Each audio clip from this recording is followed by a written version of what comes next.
Hello everyone, once again welcome to all of you on this Matrix NEET YouTube channel. और काफ़ी time बाद में आप लोगों से मुलाकात है वो हो रही है। जैसे कि आपको पता है, ऑल इंडिया कोटा राउंड 2 का जो रिज़ल्ट है वो जारी हो चुका है। और मतलब काफ़ी क्वेरीज़ हैं जो बच्चों की आ रही हैं, और एक ही टाइप की क्वेरीज़ आ रही हैं बच्चों की। तो आई थॉट इस पे एक वीडियो है वो बना देते हैं। तो आज के इस डिस्कशन में अपन 3 से 4 डाउट्स लेंगे बच्चों के, जो भी कॉमनली डाउट्स आ रहे हैं। और दूसरा कि मतलब कौन से रिक्वायर्ड डॉक्यूमेंट्स हैं जो all India Kota round second में कॉलेज अलॉट हुई है उसमें रिपोर्टिंग के टाइम चाहिए होंगे। तो वो भी अपन इस वीडियो के लास्ट में देखेंगे। बेसिकली वैसे तो जो डॉक्यूमेंट्स की लिस्ट है वो काफ़ी पहले एक वीडियो बनाया था, उसमें भी शेयर कर दिया था। उसका दोबारा से एक लिंक है वो आपके साथ में डिस्क्रिप्शन में डाल देंगे। उसके अलावा जो डॉक्यूमेंट्स के अलावा 2 चीज़ नई जनरली यही चाहिए होता है, बट डिपेंड करता है कॉलेज टू कॉलेज पे कि कौन सी कॉलेज के लिए क्या रिक्वायरमेंट है, वो कैसे चेक करें, वो भी मैं आपको तरीका जो है वो बता दूंगा। पहले अपन जो कॉमन डाउट है ना वो एक एक करके बच्चों के डिस्कस कर लेते हैं। तो जो सबसे पहला डाउट आ रहा है ये आ रहा है कि can I participate in all India Kota round 3 if I live all India Kota round 2 allotted college. मतलब कि अगर मेरे को ऑल इंडिया कोटा राउंड 2 में जो कॉलेज अलॉट हुई है, अगर मैं उसको छोड़ दूं तो क्या मैं राउंड 3 में ऑल इंडिया के पार्टिसिपेट कर सकता हूं? तो इसका आंसर है यस, आप कर सकते हैं। बस जो आपकी सिक्योरिटी है वो फॉरफिट हो जाएगी, सिक्योरिटी जब्त हो जाएगी। दोबारा से आपको जो है वो रजिस्ट्रेशन करके सिक्योरिटी जमा करनी पड़ेगी राउंड 3 के लिए, और आप पार्टिसिपेट कर पाएंगे। तो ये तो वो जो सवाल इसका नॉर्मल आंसर है। बट अब क्वेरीज बच्चों की क्या एकदम कस्टमाइज टाइप से कि सर मेरी रैंक 16,000 है, मेरे को ये कॉलेज अलॉट हो रही है कि ये थोड़ा सा मेरे घर से दूर पड़ रही है, क्या ये कॉलेज मैं छोड़ दूं, ऑल इंडिया राउंड 3 में मैं पार्टिसिपेट करूं तो क्या इससे अच्छी कॉलेज मेरे को मिल जाएगी, या मैं यहाँ पे रिपोर्टिंग करूं? जब इस टाइप के जो डाउट्स आ रहे हैं ना, उसके लिए देखिए 2 पॉइंट्स हैं, उनका ध्यान रखना आपको जरूरी है। जैसे चेकलिस्ट करके मैंने इस यहाँ पे बनाई। पहला, आपको क्या लगता है कि आपकी जो रैंक है, इस रैंक पे आपको स्टेट राउंड 2 के अंदर में कोई अच्छी कॉलेज मिल रही है? क्योंकि आपने मान लो ऑल इंडिया राउंड 2 है वो एग्जिट कर दिया, अब होगा स्टेट, जिस भी स्टेट से आप बिलोंग करते हैं उसका राउंड 2। तो क्या वहां पे आपको एक अच्छी कॉलेज मिल रही है, इसकी श्योरिटी है? अगर उसका आंसर है हाँ जी बिल्कुल मेरे को मिल रही है, तब तो हो सकता है कि आप स्टेट में पार्टिसिपेट करके और वहां पे एक अच्छी कॉलेज है वो ले ले, कोई आपको टेंशन की बात नहीं होगी। बट आपको स्टेट के राउंड 2 में अच्छी कॉलेज नहीं मिल रही है, तब अगला सवाल आता है कि आपकी जो रैंक है उस पे देखिए, जरूरी तो नहीं कि आपको वही कॉलेज या उससे अच्छी कॉलेज मिल जाएगी राउंड 3 के अंदर में। डिपेंड करता है कितने पार्टिसिपेंट्स होते हैं, कौन वो चॉइस फिल करता है। तो ये रिस्क लेने की थोड़ी सी क्षमता आपके अंदर में है कि अगर मेरे को उससे थोड़ी नीचे वाली कॉलेज मिली तो भी मेरे को कोई दिक्कत नहीं है, मैं सहन कर लूंगा, मैं उस कॉलेज को है वो ले लूंगा, बट मेरे को राउंड 3 के अंदर में पार्टिसिपेट करना है। अगर इन दोनों सवालों का जवाब आपका क्लियर है ना, तब आप इसको एग्जिट करके राउंड 3 के अंदर में पार्टिसिपेट कर सकते हैं।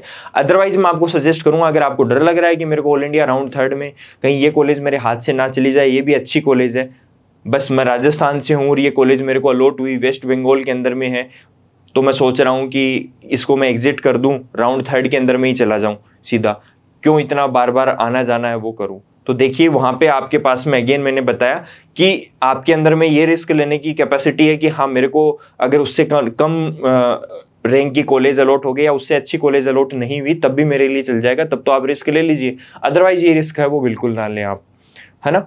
तो ये तो पहला क्वेश्चन था, आई होप इसका आंसर है वो आपको क्लियरली मिला होगा। प्लस इसमें ऐसे बच्चे भी डाउट्स पूछ रहे हैं कि सर मेरी रैंक 17,000 है, मेरे को ऑल इंडिया कोटा में so and so college allot हुई है, सर मैं स्टेट राउंड 2 के अंदर में उसको एग्जिट करके पार्टिसिपेट कर लूँगा? तो देखिए जिसकी रैंक ओबीसी जनरल कैटेगरी की मैं बात कर रहा हूँ, 16,000 से बाद में है ना, वो तो बिल्कुल भी ना सोचें कि मैं राजस्थान के स्टेट राउंड 2 में पार्टिसिपेट करके कुछ ले लूँगा। मैं बोलूँगा इनफैक्ट 15,000 जिसकी रैंक है ना, उसके बाद वाले बच्चों को जो रैंक कॉलेज मिलेगी भी ना, वो ऐसी कॉलेज मिलेगी जो एकदम नई शुरू हुई है, जिसका कैंपस भी ढंग से बनाया नहीं है अभी तक। तो अगर आपको कैंपस वगैरह इनसे फर्क नहीं पड़ता, आपको बस यही कि राजस्थान में रहना, तब तो आप पार्टिसिपेट कर लीजिए उसको छोड़ के। बट अगर आपको ऐसा है कि नहीं मेरे को अच्छी कॉलेज चाहिए, तो बिल्कुल अच्छी कॉलेज नहीं मिलेगी। तो आप सिर्फ इस बात पे रिस्क ना ले कि मेरे को राजस्थान के राउंड 2 में पार्टिसिपेट करके देखना है कि क्या पता मेरे को यहाँ पे कॉलेज मिल जाए, और इसकी वजह से आप एक ऑल इंडिया राउंड 2 की अच्छी कॉलेज अलॉट हुई को आप छोड़ दें। तो इस चीज़ का आप थोड़ा ध्यान रखें। अब आते हैं अगले सवाल पे can I participate in state round 2 if I join allotted seat in all India round 2। मतलब कि मेरे को ऑल इंडिया राउंड 2 के अंदर में एक अच्छी कॉलेज या फिर जो भी कॉलेज है वो अलॉट हो गई, इसको मैं ज्वाइन करना चाहता हूँ, और ज्वाइन करके क्या मैं स्टेट का जो राउंड 2 है उसमें पार्टिसिपेट कर सकता हूँ क्या? तो देखिए, मैं यहाँ पे स्पेसिफिकली राजस्थान वाले बच्चों के लिए थोड़ा बात करना चाहूँगा कि अगर आप ऑल इंडिया राउंड 2 में अलॉटेड कॉलेज के अंदर में ज्वाइन कर लेते हैं और अगर फिर आप स्टेट के अंदर में पार्टिसिपेट करना चाहते हैं तो ऐसा आप बिल्कुल नहीं कर पाएंगे। अब ये मैंने बोल दिया, बहुत सारे यूट्यूब चैनल्स पे कई लोग कुछ अलग अलग तर्क दे रहे हैं, बच्चे कन्फ्यूजन में आ रहे हैं, तो मैंने सोचा मेरे बोलने के साथ में मैं कुछ यहाँ पे ऑफिशियली जो इन्फॉर्मेशन बुलेटिन आया उसका भी मैं कुछ अटैचमेंट डाल दूँ। मैं आपको आपके सामने यही पढ़ता हूँ, आप भी पढ़ो इसको। No candidate can join 2 colleges और institutes at the same time. कोई भी बच्चा 2 कॉलेज एक टाइम पे ज्वाइन नहीं कर सकता। सही बात है, क्योंकि एक जगह ही उसके डॉक्यूमेंट है वो जमा होंगे।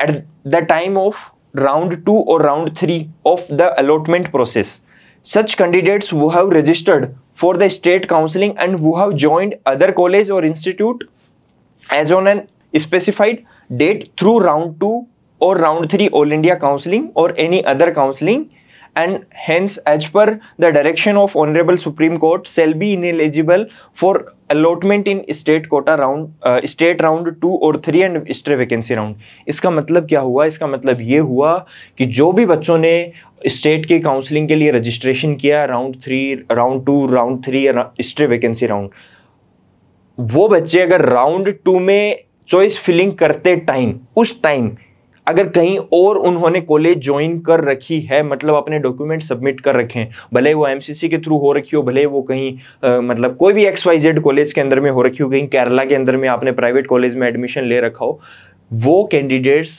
राजस्थान के स्टेट 2 के अंदर में या स्टेट 3 और स्टे वैकेंसी में पार्टिसिपेट नहीं कर पाएंगे। ये लिखा है इसका मतलब। लास्ट ईयर ये नहीं था, बट इसी साल इन लोगों ने इंट्रोड्यूस किया, और आज सुबह, अभी ये वीडियो मैं रिकॉर्ड कर रहा हूँ, सुबह तक भी कोई नोटिफिकेशन इन लोगों ने नहीं डाला है कि जो है वो ये चेंज है या मतलब कुछ और इसकी जगह है वो वैलिड होगा। तो ये चीज़ आप ध्यान में रखिएगा कि आप स्टेट को राउंड 2 के अंदर में तभी पार्टिसिपेट कर सकते हैं अगर आप ऑल इंडिया कोटा राउंड 2 के अंदर में अलॉट हुई सीट को ज्वाइन नहीं करते हैं, तो ही ज्वाइन कर पाएंगे। करेक्ट? आगे बढ़ते हैं। Question 3, can I participate in all India quota round 3 if I join allotted seat in state round 2? Round 2 state quota के थ्रू मैंने कॉलेज ज्वाइन कर ली, और मैं क्या ऑल इंडिया कोटा राउंड 3 के अंदर में जो कॉलेज अगर मैं अलॉट हुई तो मैं क्या उसको ज्वाइन कर सकता हूं? तो इसमें भी आंसर है नो, राजस्थान वाले बच्चों के लिए। अब इसमें भी मैंने यहाँ पे इंफॉर्मेशन बुलेटिन का ही रेफरेंस अटैच किया हुआ है, एक बार आइए उसको और पढ़ लेते हैं अपन। एनी कैंडिडेट वो retains his round 1 allotted seat, कि कोई भी कैंडिडेट अपनी राउंड 1 में अलॉट हुई सीट को अगर रिटेन करता है ना, राउंड 1 का मतलब राजस्थान मतलब स्टेट कोटा राउंड 1 की बात हो रही है, after 2 days of declaration of result of round 2 of counselling, मतलब राउंड 2 के रिजल्ट आने के 2 दिन बाद तक भी वो वही सीट रखता है जो उसको राउंड 1 में मिली थी या उसकी अपग्रेड हो गई। एंड कैंडिडेट्स वो join their round 2 allotted seat will not be allowed to resign, मतलब जो कैंडिडेट जिनको राउंड 1 में कोई सीट मिली और उसके बाद में उन्होंने अपग्रेडेशन अप्लाई किया और राउंड 2 का जब रिजल्ट आया उसके 2 दिन बाद तक भी वो सेम कॉलेज रखते हैं, मतलब रिजाइन नहीं करते हैं राउंड 1 वाली सीट, या कुछ कैंडिडेट्स जिनको राउंड 2 के अंदर में कोई जो सीट है वो फ्रेश अलॉट हुई है, वो लोग अगर ज्वाइन कर लेते हैं स्टेट कोटा राउंड 2 के अंदर में, ऐसे लोग हैं वो अलाउ नहीं होंगे रिजाइन देने के लिए, including returning of original documents, मतलब उनको जो डॉक्यूमेंट्स हैं वो भी रिटर्न नहीं किए जाएंगे। ये इसके अंदर में लिखा हुआ है साफ साफ। तो मतलब अगर राजस्थान स्टेट कोटा राउंड 2 के अंदर में आपने कॉलेज ज्वाइन कर ली तो आप एमसीसी की जो फर्दर काउंसलिंग है ऑल इंडिया राउंड कोटा 3 उसमें कॉलेज अलॉट हुई तो आप उसको तो आप राजस्थान स्टेट कोटा राउंड 2 वाली सीट को छोड़ नहीं पाएंगे। ये साफ साफ लिखा है। तो ये 3 डाउट्स ऐसे थे जो बार बार बच्चों के रिपीट हो रहे हैं। आई होप इस वीडियो को देख के आपके ये डाउट्स हैं वो क्लियर हो जाएंगे। अब अपन अगली बात पे आते हैं कि अगर आपको ऑल इंडिया कोटा राउंड 2 के अंदर में सीट अलॉट हो गई है और वहाँ पे आप ज्वाइन करना चाहते हैं तो क्या क्या डॉक्यूमेंट्स हैं वो लेके जाने हैं। तो नॉर्मली तो देखिए डॉक्यूमेंट्स मतलब आपको पता ही चल गए होंगे क्योंकि आपने प्रिपरेशन पहले से करके रखी है। हमने भी वीडियो बनाया था, उस वीडियो का डिस्क्रिप्शन में लिंक है, वो डाल देंगे। प्लस कुछ और डॉक्यूमेंट्स तो नहीं चाहिए होंगे, या फिर हर स्टेट की अपनी अपनी रिक्वायरमेंट्स होती हैं। इनफैक्ट तेलंगाना में कई बार कुछ और सर्टिफिकेट मांग लेते हैं, महाराष्ट्र में बोलते हैं नेशनलिटी सर्टिफिकेट लेके आओ। तो आपकी कॉलेज के लिए क्या चाहिए, इसके लिए कैसे चेक करना है आपकी कॉलेज का मतलब जो वेबसाइट है वो, प्लस वहाँ का कोई नोडल ऑफिसर, उससे कैसे बात हो सकती है, आपको जो कितने की क्या डीडी बना के लेके जानी है, ये सारी इन्फॉर्मेशन कहाँ से पता चलेगी, तो वो मैं आपको बता देता हूँ अभी। इसके लिए सबसे पहले आपको एमसीसी की जो यूजी काउंसलिंग का वेबसाइट, इस पे आना है, यूजी मेडिकल पे क्लिक करना है। क्लिक करने के बाद में यहाँ पे नीचे आप देखेंगे पार्टिसिपेटिंग इंस्टीट्यूट डिटेल्स यूजी। इस पे क्लिक करने के बाद में सपोज लाइक अपन एक एग्जांपल ले लेते हैं कि मेरे को इंस्टीट्यूट में अलॉट हुआ है, सपोज कोई कॉलेज का मैं नाम ले लेता हूँ, मान लो सिलचर मेडिकल कॉलेज मेरे को अलॉट हुआ है, तो मैंने सिलचर मेडिकल कॉलेज पे मैंने क्लिक कर लिया। अब उसके बाद में उसका प्रोग्राम, मतलब मैं एमबीबीएस या बीडीएस कौन सी इंफॉर्मेशन मैं लेना चाहता हूँ, उस पर जो है वो सबमिट किया। सबमिट करने के बाद में ये देखिए यहाँ पे दो ऑप्शन आएंगे, view profile and bond status. Bond status में तो आप चेक कर सकते हैं कि कितने साल का कैसे क्या इसमें बॉन्ड रहता है। अपने को अभी व्यू प्रोफाइल पे क्लिक करना है। जैसे आप व्यू प्रोफाइल पे क्लिक करेंगे ना, इसकी सारी डिटेल्स आपके पास में आ जाएंगी कि इसकी जो फीस है वो आपको एडमिशन के टाइम पे कितनी पे करनी है, 17,900 करनी है ना। हॉस्टल फैसिलिटी मतलब कब से कब तक रहेगी ये इसमें दिखा दिया जाएगा। मेल स्टूडेंट्स के लिए है कि फीमेल स्टूडेंट्स के लिए हॉस्टल फैसिलिटी है। अमाउंट जो है वो फीस का मतलब अगर आपको मान लो राउंड 2 के बाद में राउंड 3 में कहीं और कॉलेज अलॉट होती है और आप इस कॉलेज को छोड़ते हैं तो कितना अमाउंट आपका डिडक्ट करेंगे ये लोग, 3,950 ऐसे, मतलब आप समझ रहे हो। ये सारी डिटेल्स आपको दे देंगे। ये इस कॉलेज की वेबसाइट है, तो आप ये वेबसाइट कॉपी करके इस कॉलेज की जो वेबसाइट है उसको विजिट करके वहाँ पे भी आप एडमिशन्स में जाके देख सकते हैं। ये यहाँ पे नंबर दे रखे हैं। आपको नहीं समझ में आ रहा है ज़्यादा, यहाँ पे नोडल ऑफिसर के नंबर रहेंगे आपके पास में। उस नोडल ऑफिसर को या फिर डीन को आप कॉल करके जो है वो अपनी डिटेल्स वगैरह, ये देखिए इतने सारे नंबर आपके पास में प्रोफेसर वगैरह के, इनको कॉल करके आप यहाँ से पूछ सकते हैं। तो ये एक तरीका है, आपको अगर एग्जैक्ट जानकारी चाहिए तो जो है वो आप कॉन्टैक्ट कॉलेज के अंदर में कर सकते हैं। सो आई होप ये सारी बातें आपको समझ में आई होंगी। So thanks for watching the video. ऐसे और भी वीडियो के लिए आप इस चैनल को सब्सक्राइब कर लीजिए ताकि आपको अपडेटेड नोटिफिकेशन एमसीसी काउंसलिंग से रिलेटेड मिलता रहे।